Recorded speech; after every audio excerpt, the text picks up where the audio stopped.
السلام عليكم ورحمة الله وبركاته.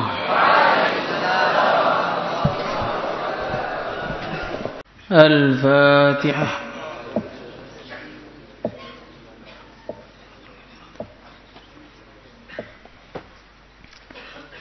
ثواب الصلاة على أشرف الخلق محمد صلى الله عليه وسلم. Abwaabul Dzikir yang paling akhir, halaman 244, kitab yang baru. Abwaabul Dzikir yang paling akhir. Dari judul babnya itu lagi.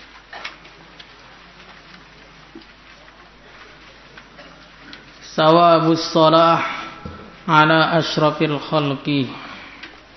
Nah, ketemu belum? Nomor berapa itu? 242. Yang cetakan Elba itu 242.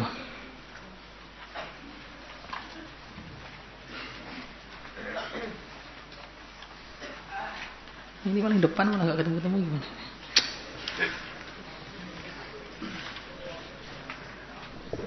Bismillahirrahmanirrahim. Thawabus salati, pahala membaca salawat ala asyrafil khalqi, kepada semulia-mulianya makhluk Muhammadin sallallahu alaihi wasallam, Nabi Muhammad sallallahu alaihi wasallam. Jadi baginda Nabi sallallahu alaihi wasallam adalah semulia-mulianya makhluk. Tidak ada makhluk yang lebih mulia daripada beliau. Seandainya semua kemuliaan makhluk yang mulia, kemuliaannya para malaikat, kemuliaannya para nabi, kemuliaannya para wali, kemuliaannya para ulama, kemuliaannya orang-orang yang mati syahid, kemuliaannya orang-orang soleh, kemuliaannya semua orang yang mulia, semua makhluk yang mulia dikumpulkan jadi satu. Tidak ada satu titik dari kemuliaannya baginda Muhammad sallallahu alaihi wasallam. Maka satu-satunya namanya makhluk yang disandingkan dengan nama Allah hanya namanya baginda Nabi.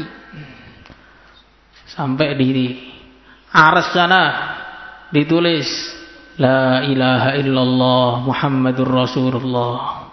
Di pintu-pintu surga ditulis La ilaha illallah Muhammadur Rasulullah. Bahkan di dada-dadanya bidadari pun tulisannya La ilaha illallah Muhammadur Rasulullah. Nanti kalau masuk surga tahu itu. Semoga kita semua masuk surga. Maka dalam Al-Quran dikatakan wa rafa'na laka dzikrak. Wahai Muhammad, aku telah mengangkat atau meninggikan penyebutan namamu. Maka disebutkan dalam tafsir-tafsir, dalam hadis-hadis yang marfu' sampai baginda Nabi sallallahu alaihi wasallam, maksudnya tudzkaru haitsu udzkar, namamu akan selalu disebut ketika aku disebut. Maka kalau orang mau ceramah innal hamdalillah, kemudian ujung-ujungnya Allahumma shalli ala sayyidina Muhammad, nah selalu nama Nabi disebut. Asyhadu an la ilaha illallah wa anna Muhammadar Rasulullah. Nama Allah kok disebut, pasti di situ nama Nabi disebut. Karena tidak ada yang layak disebut setelah namanya pencipta kecuali makhluk yang paling dicintai oleh sang pencipta, yaitu junjungan kita Nabi Muhammad sallallahu alaihi wasallam. Maka kemuliaan Nabi itu enggak perlu ditanyakan lagi. Nabi sama ini mulia mana, Nabi sama itu mulia mana, sama ini mulia mana. Orang yang tanya seperti itu orang yang jahil. Semua kemuliaannya yang mulia itu adalah bagian dari kemuliaannya baginda Nabi. Wa kulluhum min rasulillahi multamisun bahran minal gharfan minal bahri au yashfan minat au rashfan minat diyami, kata Imam Busiri. Jadi semua para rasul mereka mengambil kemuliaan dari kemuliaannya baginda Nabi. Yang diambil seberapa? Ibaratnya yang diambil satu ambilan dari lautan ataupun satu titik dari hujan yang deras. Saking mulianya baginda Nabi, maka nggak perlu ditanya lagi. Kemuliaan Nabi itu nggak bisa ditanyakan lagi. Qala Allah Ta'ala, Inna Allah wa malaikatahu yusalluna 'alan nabi ya ayyuhalladzina amanu sallu 'alaihi wa sallimu taslima. Inna Allah, sungguhnya Allah, wa malaikatahu, dan malaikatnya Allah, yusalluna, mereka membaca salawat, 'alan nabi, ke atas baginda Nabi.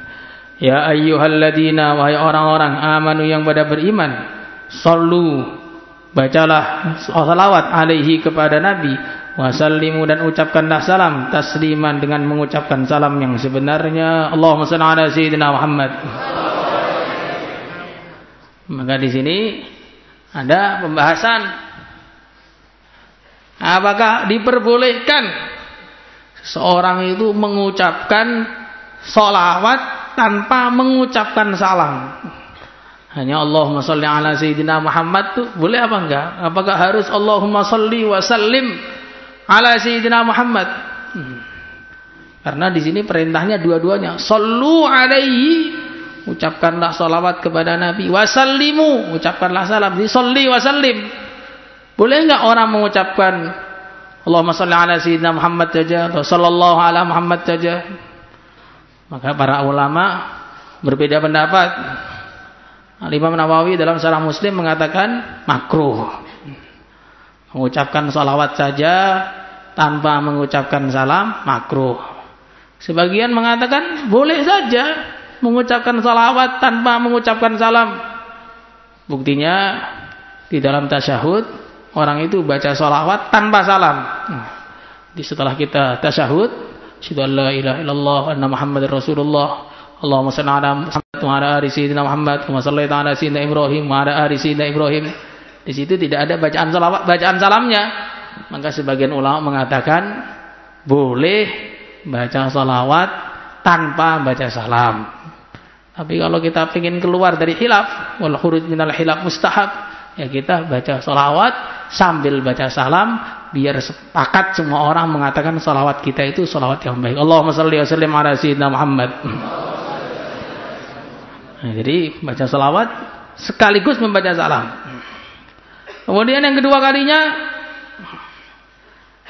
salah seorang ulama di Mekah, yaitu Sayyid Muhammad Al-Alawi Al-Mariki, beliau mengatakan salawat ini termasuk amalan yang boleh diamalkan oleh semua umat tanpa perlu ijazah, tanpa perlu guru. Semua orang bisa membaca salawat. Semua orang bisa membaca salawat, walaupun gak ada gurunya, walaupun gak ada ijazahnya. Karena memang salawat ini ijazah langsung dari Allah di dalam Al-Quran. Sallu alaihi wa sallimu taslima. Semua umat Islam disuruh salawat.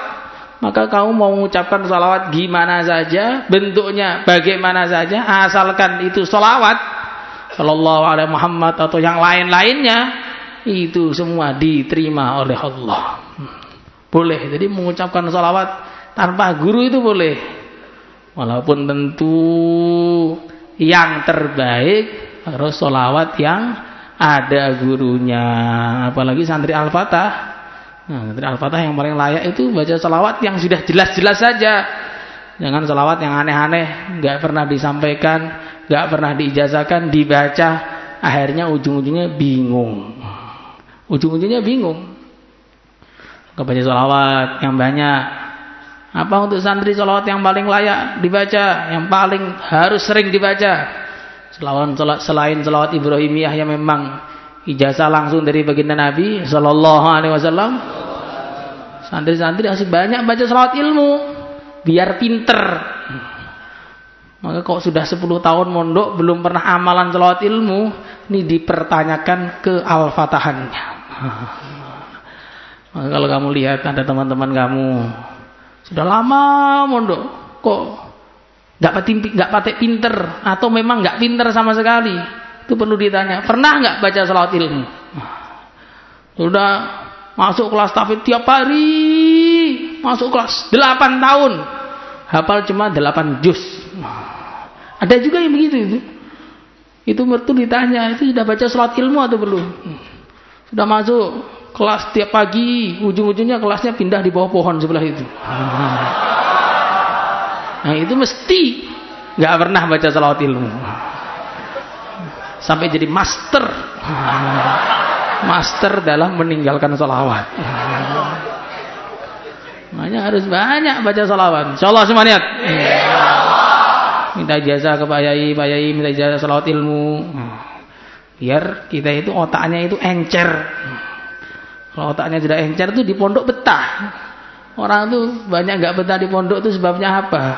Karena dia nggak paham ngaji, sehingga orang yang menerangkan ilmu itu seperti orang ngomong pakai bahasa Cina. Ini apa ini kok nggak paham belas? Padahal bahasa Indonesia itu, karena otaknya itu nggak encer, nggak pernah baca sholawat, akhirnya bingung terus. Ujung-ujungnya, Pak, saya izin makomi saja, sudah tua, rumah ini sudah menunggu saya, cucu saya sudah nunggu saya. Kalau orang Senanggiri begitu biasanya. Wa Nabi Hurairah radhiyallahu taala anhu anna Rasulullah sallallahu alaihi wasallam qala man shalla alayya wahidatan, barang siapa yang membaca salawat kepada aku 1 kali, sallallahu alaihi asra, Allah akan memberi rahmat kepada dia 10 kali ganda. Jadi salawat itu kalau dari Allah artinya adalah rahmat. Artinya adalah rahmat. Sebagian tafsir mengatakan salawat kalau dinisbatkan kepada Allah artinya namanya akan dielu-elukan, akan disebut-sebut oleh Allah di depan para malaikat. Jadi dibangga-banggakan oleh Allah Subhanahu wa taala di depan para malaikat. Jadi salawat itu ada 2 maknanya kalau dari Allah. Yang pertama maknanya adalah Allah memberi rahmat kepada dia.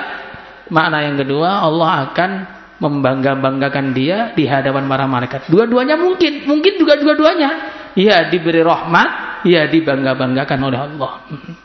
Maka baca salawat yang semangat. Habis salat kita baca salawat tuh. Sallallahu alaihi Muhammad, sallallahu alaihi Muhammad. Kebanyakan itu ngelamun. Akhirnya ya wajahnya itu gelap, nggak ada cahaya baginda Nabi di situ. Diceritakan ada seseorang yang dia ini mimpi berjumpa dengan baginda Rasulullah Sallallahu Alaihi Wasallam. Kemudian dia manggil Nabi nggak noleh. Maka akhirnya dia mengatakan, ya Rasulullah Sallallahu Alaihi Wasallam, saya pernah mendengar engkau ini lebih kenal kepada umatmu daripada ayah mengenal anaknya sendiri, ibu mengenal anaknya sendiri. Lalu kalau saya memanggil engkau nggak noleh, kenapa? Apakah engkau nggak kenal sama saya?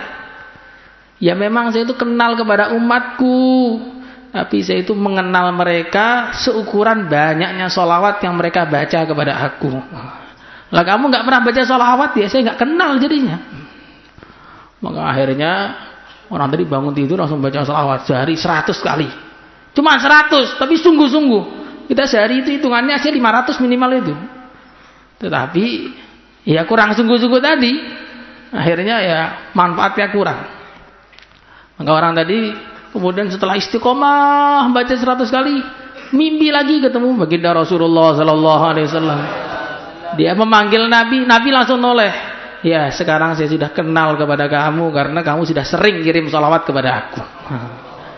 Jadi semakin kita sering membaca salawat kepada beliau, maka semakin Nabi kenal kepada kita. Nah, semakin kita jarang-jarang baca salawat atau nama Nabi disebut malah diem saja, seakan-akan tidak mendengar apapun, seakan-akan tidak terjadi apapun, Ya, akhirnya Nabi kalau ketemu kita terus diem saja. Nah, kalau yang nyuekin teman ya nggak masalah. Kalau yang nyuekin Nabi, yang nyafatin kita siapa nanti?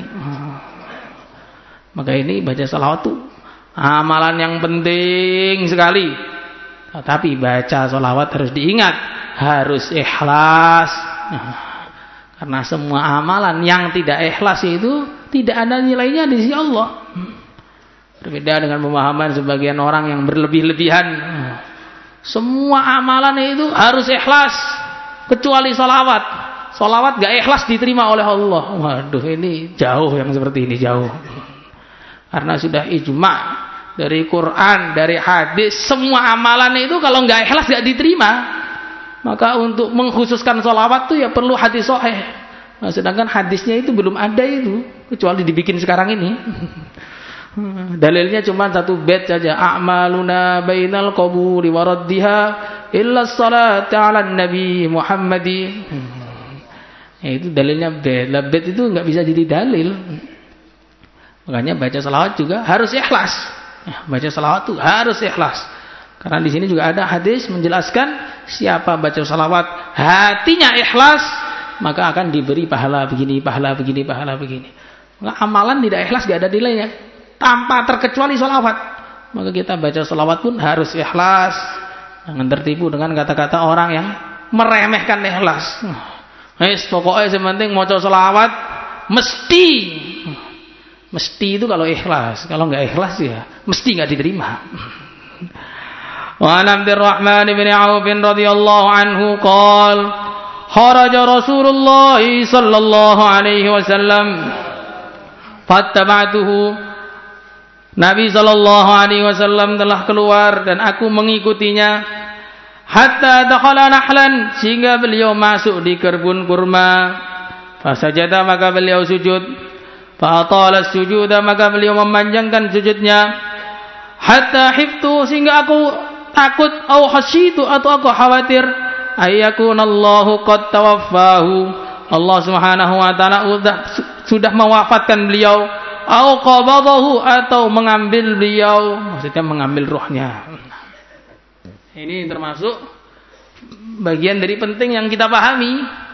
Jadi para sahabat itu saking cintanya kepada baginda Rasulullah sallallahu alaihi wasallam, selalu khawatir kalau nanti Nabi begini gimana, nanti Nabi begini gimana, dan kekhawatiran mereka terhadap nasibnya baginda Nabi atau kondisinya baginda Nabi itu menaikkan derajat mereka di sisi Allah. Maka ada sebagian ulama, sebagian wali itu jadi wali itu bukan hanya karena wiritannya banyak, bukan hanya karena banyak, bukan karena hatinya bersih saja, tapi karena perhatiannya kepada para wali. Setiap ada seorang wali safar, disiapkan uangnya, siapkan pakaiannya, baru jalan sebentar, ditanya lagi, ini kesehatannya bagaimana, terus. Karena beliau itu seperti itu terus Allah angkat bukannya jadi wali, jadi pimpinan para wali di seluruh dunia. Gara-gara apa? Gara-gara perhatian dengan seorang wali, akhirnya Allah angkat beliau jadi seorang wali juga. Nah, kalau perhatiannya bukan karena Allah ya dosa malahan. Ini perhatian seseorang itu, sifat perhatian itu saja itu kalau diletakkan di tempat yang tepat bisa mengangkat derajatnya seseorang. Maka kita perlu juga kalau gurunya kelihatan sakit atau nggak masuk didoakan biar sehat, bukan? Oh, ustadznya safar ini, langsung keluar depan kelas semua. Biasanya seperti itu. Lah kita kaza. Maka Abdurrahman bin Auf mengatakan, faji itu maka aku melihat angduru, faji itu maka aku datang angduru, usaha untuk melihat angduru melihat Nabi. Farafa, maka beliau mengangkat ra'sahu, kepala beliau yang mulia. Faqala, maka beliau mengatakan, malaka ya Abdurrahman, ada apa denganmu wahai Abdurrahman? Qala, maka Abdurrahman mengatakan, fadzakartu dzalika lahu, maka aku menyebutkan alasanku melihat Nabi kepada Nabi. Faqala, maka Nabi mengatakan, inna Jibrilah, sesungguhnya Jibril qala li, mengatakan kepada aku, ala yasurruka, apakah tidak menggembirakan kepada engkau annallahu azza wa jalla, bahwasanya Allah azza wa jalla yaqul, beliau mengatakan, Allah berfirman, Man shalla 'alaika shallaitu 'alaihi. Siapa yang membaca salawat kepada engkau, aku akan membaca salawat kepadanya, aku akan bersalawat kepadanya. Wa man sallama 'alaika, siapa yang mengucapkan salam kepada engkau, sallamtu 'alaihi, aku akan salam kepada dia. Rawahu Ahmad wa Abu Ya'la wal Hakim wa qala sahihul isnad. Wa lafdhu Abi Ya'la qala kana la yufariqu Rasulullah sallallahu alaihi wasallam, tidaklah berpisah dengan Rasulullah sallallahu alaihi wasallam minna, dari kalangan kami, khamsatun 5 orang, au arba'atun atau 4 orang, lima yanubuhu karena perkara yang mendatangi beliau, min hawaijihi dari kebutuhan-kebutuhan beliau, bil laili wan nahar dalam waktu malam dan siang. Jadi sahabat-sahabat itu mereka selalu standby, selalu bersiap-siap, selalu bersiaga di sekeliling Nabi siang dan malam, tidak kurang dari 4 atau 5 orang. Selalu berusaha menjaga Nabi. Untuk apa? Untuk berkhidmat kepada Nabi. Untuk apa? Untuk mendengarkan ilmunya Nabi. Untuk apa? Untuk menunaikan keperluan-keperluannya Nabi. Dan ini adalah perkara yang besar juga. Maka bagi ahli ilmu itu penting, khidmat kepada gurunya itu satu perkara yang penting. Karena pernah ada cerita, orang itu jadi seorang ulama yang paling hebat di dunia ini, sebabnya adalah khidmat. Itu Sayyidina Abdullah bin Abbas radhiyallahu taala anhuma. Beliau suatu malam menyediakan air wudu untuk baginda Nabi sallallahu alaihi wasallam. Maka Nabi bertanya, siapa ini yang menyediakan air wudu ini? Saya, Ibnu Abbas. Langsung didoakan, Allahumma 'allimhu ta'wil, ya Allah ajarilah dia at-ta'wil, sehingga akhirnya beliau jadi imamnya para ulama. Jadi imamnya para ulama bukan hanya karena ngaji, tapi karena mau berkhidmat. Berkhidmat kepada guru kita itu bagaimana? Ya minimal tuh sampah-sampah yang berserakan itu nggak kamu tambahi lagi. Kalau sampah di mana-mana, Quran ditinggal di mana-mana, itu bagian dari menyakiti hati guru kita. Maka kalau pengen khidmat itu Quran setelah ngaji dibawa balik ke kamar. Sampah-sampah yang berserakan dibersihkan. Kamar yang kotor, yang kurang rapi dirapikan. Itu bagian dari khidmat. Insyaallah semuanya. Jangan kemudian khidmatnya di kelas, bahwa khidmat telat 3:30 baru datang. Alasannya khidmat. Nah, ini bukan khidmat itu, ya telat gitu, tiba-tiba cari alasan lain. Ya. Qala baji'tuhu wa qad kharaja, aku mendatangi beliau sedangkan beliau sudah keluar. Fattaba'tuhu, maka aku mengikuti Nabi. Fadakhala, maka beliau masuk haitan, satu kebun, min hitanil ashraf, dari kebunnya al-ashraf. Dari sebagian rujukan mengatakan ini maksudnya adalah kebun miliknya Ka'ab bin al-Ashraf yang diberikan oleh Nabi kepada Abdurrahman bin Auf, yang masih ada sampai sekarang di kebunnya. Dikatakan bustanu sawalah. Di Madinah masih ada. Ini termasuk kebun terbaik yang ada di Madinah sekarang. Di sebagian rujukan seperti itu. Fasalla, maka beliau salat, fasajada, maka beliau sujud. Maka Nabi di sini salat bukan hanya di masjid. Salat di tempat yang dingin juga itu kadang-kadang perlu. Kadang-kadang ya, bukan istiqomah di kamar terus ke masjid cuman finjer saja, beda itu. Salat di tempat dingin, tempat yang sejuk itu kadang-kadang bisa dilakukan. Untuk apa? Niru baginda Nabi. Fasajada, maka beliau sujud, fa'atala sujuda, maka beliau memanjangkan sujudnya. Qultu, aku mengatakan, qabadallahu ruhahu, Allah subhanahu wa ta'ala telah mencabut ruhnya. Qala, Abdurrahman mengatakan, farafa'a, maka Nabi mengangkat ra'sahu, kepala beliau yang mulia. Fada'ani, maka beliau memanggilku. Faqala, maka Nabi bersabda, malaka, kamu itu kenapa? Faqultu, ya Rasulullah sallallahu alaihi wasallam, ataltas sujud, engkau memanjangkan sujud engkau. Qultu, sampai aku mengatakan, qad qabadallahu ruha rasulihi, Allah telah mencabut nyawanya utusannya. La arahu abada, aku tidak akan bisa melihatnya lagi untuk selama-lamanya. Qala, maka Nabi bersabda, sajadtu syukra di Rabbi. Aku sujud karena syukur kepada Tuhanku. Nah, ini sujud syukur. Sujud syukur itu bagian dari perkara yang disyariatkan di dalam Islam. Nah, kalau kamu dapat nikmat yang tiba-tiba, boleh kamu disunnahkan kepada kita untuk mengerjakan sujud syukur. Dengan syarat kita dalam keadaan wudu, ya sama dengan sujud tilawah itu, ada takbirnya, terus sujud menghadap kiblat. Itu penting, itu satu amalan yang kadang-kadang dikerjakan oleh Nabi ketika datangnya nikmat yang tiba-tiba atau terselamatkan dari musibah yang tidak terduga-duga. Sajadtu syukran li Rabbi fima ablani fi ummati.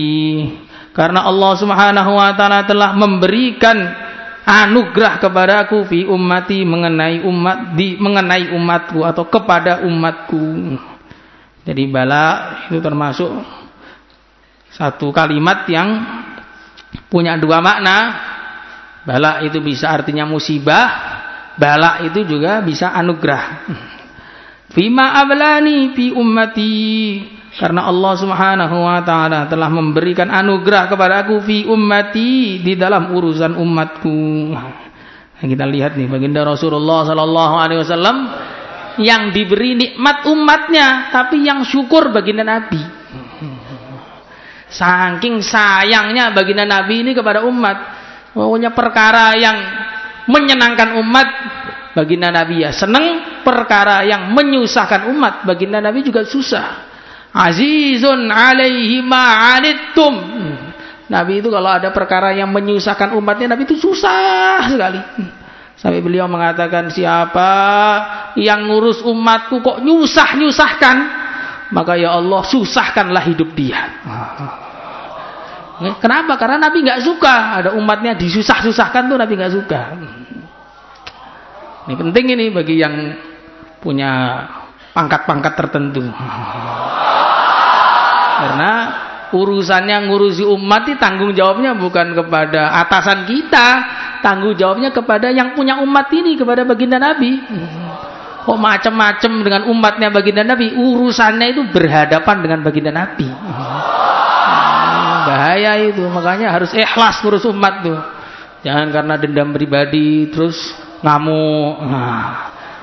Kamu tidak boleh begini karena kamu sudah pernah menghina saya. Loh, kok bisa begitu? Bagaimana ceritanya ini? Itu bahaya itu seperti itu. Nanti hidupnya susah gara-gara menyusahkan umatnya baginda Nabi. Dan sudah banyak terbukti itu, sudah banyak terbukti. Bima ablani bi ummati. Lah kita juga harus praktekkan ini, akhlak ini kepada kita. Artinya kalau ada orang lain seneng, kita ikut seneng. Kalau ada orang lain susah, kita juga ikut turut prihatin. Jangan dibalik. Kalau ada temannya susah, seneng, mampus kamu. Siapa suruh kamu begitu dengan saya? Nah, ini akhlak buruk, ini akhlak yang seburuk-buruknya akhlak ya begini. Ini termasuk akhlaknya orang-orang munafikin menghadapi orang Islam yang seperti itu. In tusibka hasanatun tasuhum wa in tusibka musibatu biha. Jadi kalau orang Islam kena musibah, mereka senang. Kalau orang Islam kena dapat nikmat, mereka susah. Lah kalau ada orang seperti itu sekarang ini, berarti memang dapat warisannya orang munafikin zaman dulu. Ahli waris. Ahli waris itu mungkin ada aliran darah-darahnya Ibnu Ubay dan teman-temannya itu yang seperti itu. Apa nikmat yang diberikan oleh Allah kepada umatnya? Man shalla alayya salatan min ummati. Siapa yang membaca salawat kepada aku satu kali salawat dari kalangan umatku, kata wallahu lahu asra hasanat, Allah akan menulis baginya 10 kebaikan, wa maha anhu asra sayyiat, dan Allah akan menghapus darinya 10 keburukan. Ternyata yang membuat Nabi sujud syukur itu nikmat agama. Orang dapat pahala, Nabi seneng. Orang hilang dosanya, Nabi juga seneng. Lah sekarang kita ini kalau seneng itu kadang-kadang senengnya nggak ada hubungannya dengan agama. Seneng dapat wesel, seneng baju baru, seneng makannya enak, seneng ditraktir makan, ya, seneng traktir makan juga ada. Jadi senengnya itu perkara-perkara yang nggak ada kaitannya dengan agama. Lah ini masih seneng-seneng yang nggak berguna dan nggak ada nilainya. Nah, kalau seneng yang ada nilainya itu seneng yang dikaitkan dengan agama. Itulah seneng yang sempurna, itu seperti itu. Nah sekarang ini bulan Maulid. Nah, waktunya kita bersenang-senang dengan datangnya penggembira yang merubah hidup kita, junjungan kita Nabi Muhammad sallallahu alaihi wasallam. Allahumma shalli ala sayyidina Muhammad. Allahumma shalli ala sayyidina Muhammad wa ala ali sayyidina Muhammad. Alhamdulillahi rabbil alamin. Allahumma inna nas'aluka hubbaka wa hubba rasulik wa hubba amal alladhi yuballighuna ila hubbik wal amal alladhi yuballighuna ila hubbik. Allahumma ja'al hubbaka habba ilayna min kulli shay. Allahumma ja'al hubbaka habba ilayna min kulli shay. Rabbana atina fid dunya hasanatan wa fil akhirati hasanatan wa qina adzaban nar. Wa sallallahu ala sayyidina Maulana Muhammadin walhamdulillahi rabbil alamin. Salatu